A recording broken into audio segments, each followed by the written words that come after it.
2019 లెక్క చూస్తే రఫ్గా తెలుగుదేశానికి 40%, జనసేనకు 6%, బీజేపీకి 0.6%, మొత్తం చూస్తే ఆల్మోస్ట్ 47% లెక్క దాల్తుంది. మీకు వచ్చింది 50%. దగ్గరికి వచ్చేసినట్టే కదా. అంటే అవన్నీ ఇప్పుడు ఉంటాయి ఏంటండి?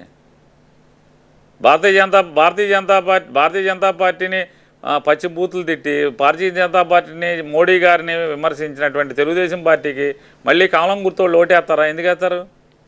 లీడర్లు కలిసినంత మాత్రం ఓటర్లు కలుస్తారేంటండి? ఏం కలవరు. వీళ్ళు సమాధానం చెప్పాలి కదా. వీళ్ళు మాది ఎవరొకళ్ళు మోడీ గారు మాది తప్పు అయిపోయింది, మేము చంద్రబాబు చెప్పినవి అన్నీ కరెక్టు, మేము అన్నీ సరిదిద్దుకుంటాం, ఆ తప్పులు ఈసారి న్యాయం చేస్తామని వాళ్ళని చెప్పాలి. లేదంటే నేను ఆ రోజు కళ్ళు మూసుకుపోయి మోడీ గారిని తిట్టాను, భారతీయ జనతా పార్టీని తిట్టాను, ఈ రాష్ట్రానికి అసలు భారతీయ జనతా పార్టీ అన్యాయం చేయలేదు, సంపూర్ణ న్యాయం చేసింది, నేనే తప్పులు చేశాను అని చెప్పి నన్ను క్షమించండి అనేది చంద్రబాబు అన్న చెప్పాలి కదా. ఎవరేం చెప్పకుండా ప్రజలు ఎందుకు ఊరుకుంటారు? ప్రజల అమాయకులు ఏంటండి? వీళ్ళైనా తెలియగలవాళ్ళు ముగ్గురేనా? పవన్ కళ్యాణ్, భారతీయ జనతా పార్టీ, చంద్రబాబు, ఈ ముగ్గురైనా తెలియగలవాళ్ళు, ప్రజలు తెలియగలవాళ్ళు కదేంటి? రజనీ గారు ఒక్క నిమిషం. ఇప్పుడు ఈ నా నాన్నగారు నన్ను ఒక ప్రశ్న అడిగారు, ఇన్ని కోట్ల మంది టీవీ 9 చూస్తుంటారు, ఎట్లా మాట్లాడతారు ఇల్లు అని.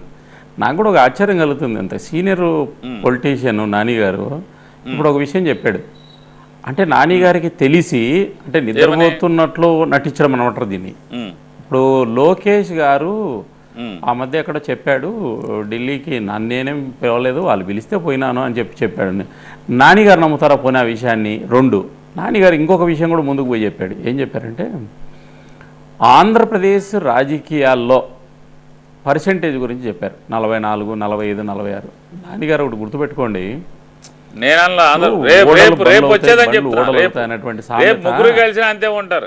ఓడలు బండ్లు అవుతాయి, బండ్లు ఓడలు అవుతాయని సామెతను మరి మర్చిపోద్దండి. ఎందుకంటే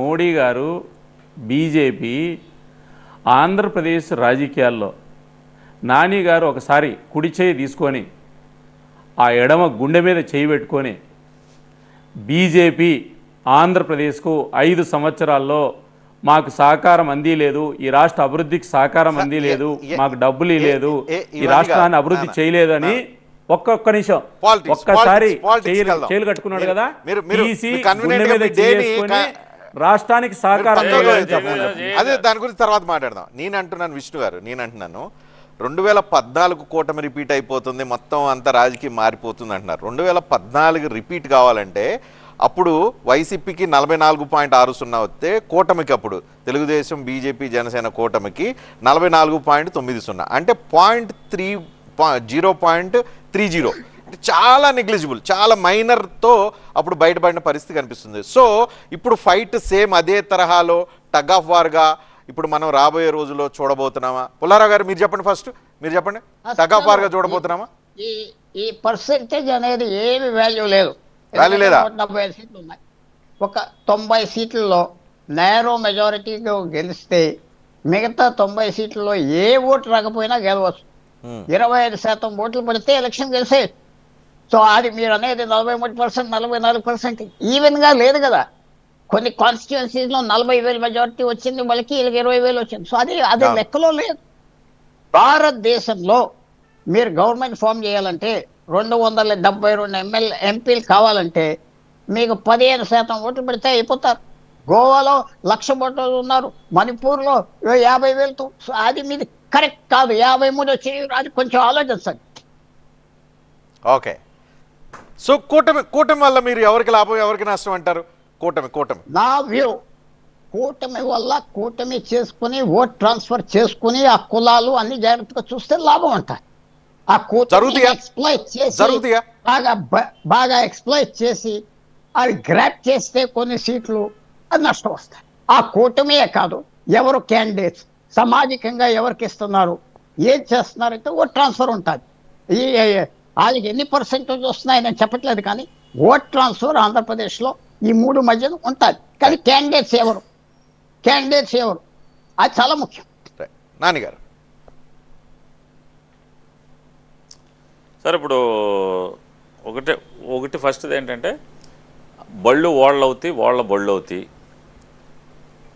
ఏమండి, బళ్ళు వాళ్ళు అవుతాయి. మోడీ గారు ఇవాళ మాట్లాడారు పార్లమెంట్లో. ఏం మాట్లాడారు? మూడోసారి నేను ప్రమాణం చేయబోతున్నాను, 400 సీట్లు పైబడి నేను గెలవబోతున్నాను, కాంగ్రెస్ పార్టీ 40 సీట్లకు లోబడి ఉంటుందని చెప్తున్నాడు. మరి మోడీ గారికి ఉండదా? బళ్ళు వాళ్ళ బళ్ళు మోడీ గారు చెప్పేస్తాడు, 40 కాంగ్రెస్ పార్టీ 40 సీట్లు వస్తాయి, నాకు 400 సీట్లు వస్తాయి అని చెప్పని ఇట్లా చెప్తాడు. రెండోది, గుండె మీద చేసుకుని కుడి చేయి ఎత్తి గుండె మీద చేసుకుని చెప్పమని చెప్పాడు ఆయన. కుడి చేయి ఎత్తాను, గుండె మీద చేసుకుని చెప్తున్నాను.